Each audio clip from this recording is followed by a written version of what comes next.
आज़ाद view YouTube channel में बरिकार आऊं आहियां मुख्तियार जरवार। एक नई वीडियो सां गॾु तव्हांजी ख़िदमत में हाज़िर आहियूं नवनि सवालनि ऐं जवाबनि सां गॾु।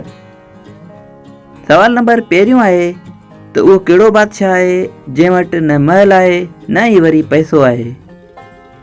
ॿुधायो त उहो कहिड़ो बादशाह आहे जंहिं वटि न महल आहे न ई वरी पैसो आहे। जवाब ॾियण लाइ तव्हां वटि कुझु सेकंड जो टाइम मौजूदु आहे। जवाब आहे जंग जो बादशाह शींहं।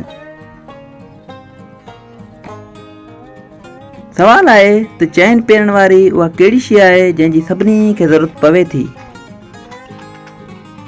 कॉमन सेंस जो सवाल आहे त चैन पहिरण वारी उहा कहिड़ी शइ आहे जंहिंजी सभिनी खे ज़रूरत पवे थी।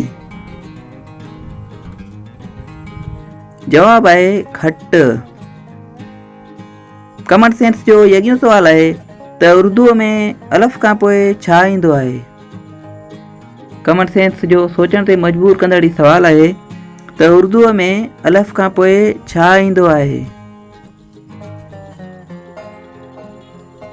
जवाब आहे अलफ़ खां पोइ रे ईंदो आहे।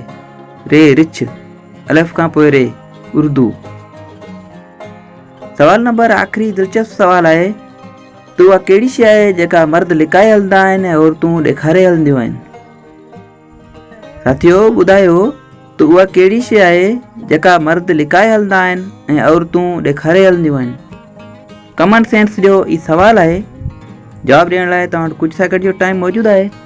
जेकॾहिं तव्हां चैनल ते नवां आहियो चैनल खे सब्सक्राइब ज़रूरु कजो ऐं नोटिफिकेशन जे लाइ घंटी वारे बटन खे दॿाइजो जीअं हर वीडियो आसानी ते तव्हां ताईं पहुची सघे। तो सवाल हो त उहा कहिड़ी शइ आहे जेका मर्द लिकाए हलंदा आहिनि ऐं औरतूं ॾेखारे हलंदियूं आहिनि। जवाब आहे पर्स। दोस्तो वीडियो तव्हांखे कीअं लॻी पंहिंजे राय जो इज़हार कजो। दुआउनि में असांखे यादि रखिजो। अल्लाह हाफ़िज़।